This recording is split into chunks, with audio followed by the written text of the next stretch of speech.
Let's create a duplicate. I'll bring this edge, this one too, mirror this across this axis, bring that on down, operator, execute. Hey, there we go. With just a couple of basic tools, we're going to create 3D objects using slabs and solid element operations. Let's start off in floor plan view. Each of these cubes are 10 meters by 10 meters and also 10 meters high. I'll grab the slab tool. I'm going to draw my first cube, 10 meters. I'll go into my 3D and here is our cube. Let's make our first shape. To start, I'll duplicate the slab. I'll about half its height. So let's go 5,000. I'll bring it in by 5,000 and on this side too.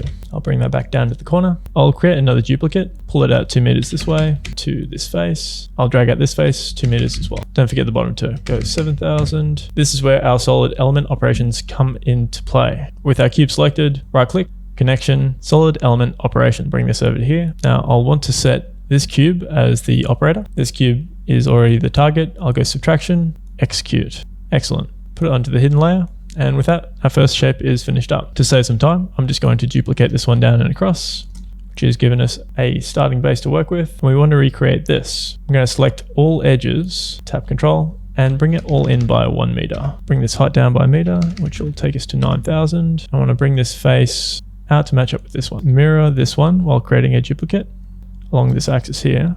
Bring it so that this is in line with this one here. Then I'm going to bring it up by 1 meter. Nice.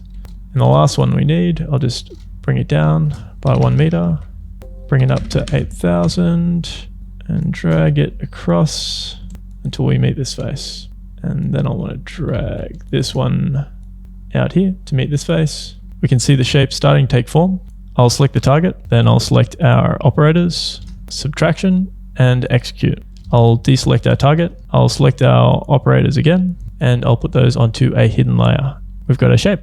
2 down, 1 left to go. Oh, and all the project files are available on the Patreon. Just click to download, click to open, and you can skip all the boring legwork of getting stuff set up and just jump in and start playing with the files. Anyway, back to the third shape. This will also be available on the Patreon. Now, I'll select the cube, bring it down, say 20 meters at a 45 degree.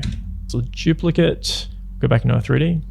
So for this one, reduce on all sides by 1,000. I'll reduce the height by 2,000, which brings us to 8,000. I'll bring it up 1 meter. Now we're going to want to cut through the 3 different directions. Let's create a duplicate just for later.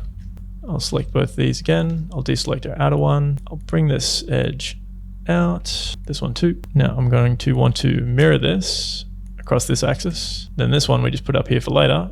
We'll bring that on down, select these 2, operator. Select this one as the target, subtraction, execute. We'll select our operators and chuck them on hidden.